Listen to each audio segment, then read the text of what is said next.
in this area, so that we're hoping claim from themselves as stars, kind of like here in Hollywood, they claim themselves as stars. They've got these stars in Hollywood. This is the goal, because I can tell you right now, the things that you will there's a lot of connections here to this area, disturbing, but they would sacrifice people as well. People would come and they would what we're going to do. So this area, basically, I kind of put together a little bit of presentation that were built in this lake. Obviously, the ships couldn't leave this lake, but they were there as like a beautiful ship that Caligula built, which most of you, if you don't know about Caligula, he was a very wicked person, into major debauchery, ended up getting assassinated, and just a real wicked guy during the 1st century of Rome, that was an emperor during that time. And so he built these luxury ships. People would come for miles, and he was big into the Egyptian Isis cult, or the cult of Diana,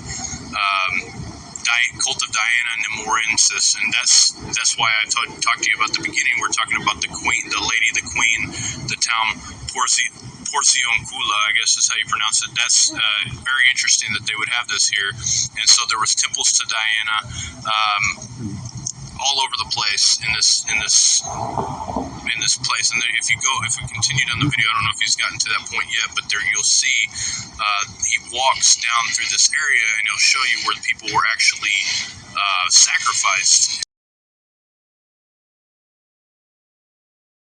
Symbol in there, but the name Nemes means Hollywood, and in antiquity the area didn't have a town, but it had a grove, and we know about groves. We talked about groves, and it overlooked a lake that was known as Diana's Mirror.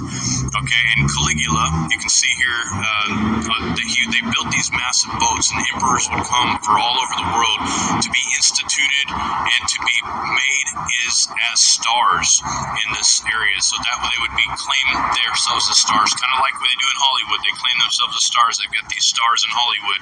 There's a lot of there's a lot of connections here to this area, but they would sacrifice people as well. People would come. So he built these luxury ships. People would come for miles, and he was big into the Egyptian Isis cult, or the cult of Diana, Nemorensis, and that's why I talked to you about the beginning. We're talking about the queen, the town Porcioncula, I guess is how you pronounce it. That's very interesting that they would have this. Is as stars in this area, so that way they would claim themselves as stars, kind of like what they do in Hollywood. They claim themselves as stars. They've got these stars in Hollywood. There's a lot of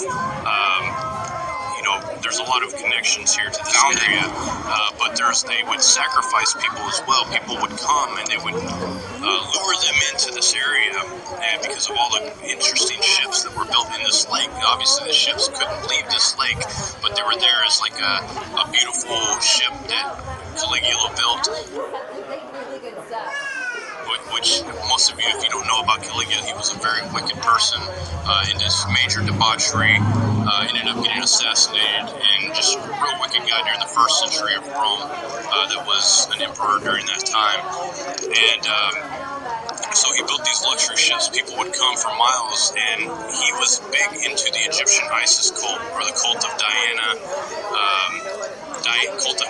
Nemorensis, and that's why I talked to you about the beginning. We're talking about the queen, the town Porcioncula, I guess is how you pronounce it. That's they would, I guess, all the emperors would set sail, and when they made themselves as stars, this was an interesting thing, because this also goes back to Druidism and Celts, where they would do kind of a similar thing. They would go to this mountain, and they would be worshipped as gods from that point on. So there's parallels there.